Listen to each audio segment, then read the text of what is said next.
saya dari Mbak, perawat yang bertugas kali ini. Kami izin minta waktu Mbak ya. Iya. Mbak kasih edukasi tentang obat herbal. Mbak namanya siapa Mbak? Ibu Ayu. Bu Ayu, umurnya Umur 25. 25 tahun. Alamatnya di mana Mbak? Ini. Ya, Mbak ya. Jadi kita buka oke sebentar ya Mbak ya. Jadi obat herbal itu Mbak pada dasarnya itu obat yang alami Mbak, yang dari tumbuhan, kayak misal dari kumis kucing, kunyit ya, jahe ya. Nah, biasanya itu dipakai untuk menyembuhkan penyakit, mencegah penyakit, juga untuk daya tahan tubuh. Kan tapi kalau sekarang itu sudah diproduksi oleh pabrik, kalau soal modern kan. Iya. Nah, sekarang kita sering ketemu itu kan kadang yang kayak bentuk teh, bentuk pil ya, tablet ya. Nah itu banyak, kadang dijual ada di toko obat juga ada, di pasar juga ada, di apotek pun ada. Nah tapi obat yang seperti itu kan ada yang legal, ada yang ilegalnya juga.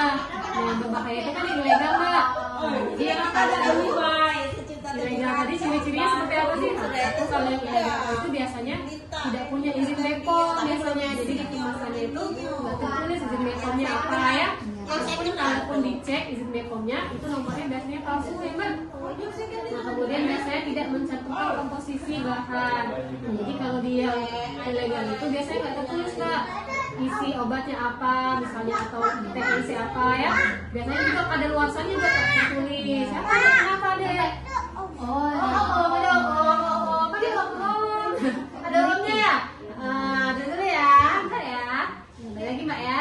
Jadi biasanya tadi tidak mencantumkan komposisi sama tanggal kadaluarsanya. Jadi situ nggak tertulis, BPOM-nya tidak ada, komposisi atau bahan-bahan obatnya nggak ada, sama tanggal kadaluarsanya juga nggak ada. Biasanya juga itu diklaim bisa menyembuhkan berbagai penyakit. Nah biasanya satu obat itu kadang dibilang bisa melangsingkan, bisa menurunkan berat badan, atau bisa menyembuhkan darah tinggi, diabetes ya Mbak. Iya. Nah biasanya itu klaimnya terlalu lebay kalau bahasa kita sekarang Iya, ya. iya. Nah kemudian dijual secara daring. Nah jual online biasanya Mbak harus waspada ya. Yang kayak di Shopee ya, di TikTok. Tapi kurang lebih ciri-cirinya sama. Kalau yang ilegal tuh pasti nggak punya BPOM dia, pasti juga klaimnya berlebihan, kemudian tidak mencantumkan produsennya. Jadi di kemasannya tuh nggak ditulis PT apa yang memproduksinya. Kemudian bentuk, warna, dan rasa mencurigakan. Nah, ini biasanya mungkin ya salah satunya terlalu berwarna-warni atau rasanya terlalu tajam, wanginya juga terlalu menyengat. Nah itu biasanya dikarenakan karena bahan kimia di obat tadi yang terlalu yang membahayakan ya. Kemudian dikemas secara tidak profesional. Dan biasanya kayak cuman bentuk kantong plastik bening kadang, atau cuman kadang botol-botol yang nggak ada mereknya, itu biasanya ilegal. Kemudian dijual dengan testimoni palsu. Kadang sering ada yang Mbak ya, screenshot WA ya. Misalnya saya bisa turun berat badan 5 kilo dalam 1 minggu, atau saya sembuh darah tinggi dalam 2 kali pemakaian. Nah, itu biasanya testimoninya palsu. Kemudian dijual dengan harga yang murah dan tidak masuk akal. Kadang cuma dijual di bawah 100.000 Mbak kalau ilegal tuh. Sering kan dipasarkan ya. Kadang-kadang ibu-ibu suka beli obat untuk sakit-sakit badan cuma 25.000 kadang harganya. Ada kan di pasarnya? Kadang itu biasanya itu obat ilegal itu Mbak. Nah kenapa sih kita harus menghindari obat ilegal tadi? Yang dikhawatirkan tuh efek sampingnya Mbak, yang bahaya ya. Nah apalagi kalau sudah dikonsumsi dengan jangka panjang. Nah itu biasanya kalau sudah dikonsumsi jangka panjang biasanya menyebabkan kerusakan hati dan ginjal. Sering ya kalau kita temui di masyarakat tetangga tuh kadang badannya ada yang bengkak, ada yang sakit kuning ya Mbak. Kadang perutnya buncit. Nah itu biasanya efeknya dikarenakan kerusakan hati sama ginjalnya itu karena konsumsi obat herbal yang ilegal.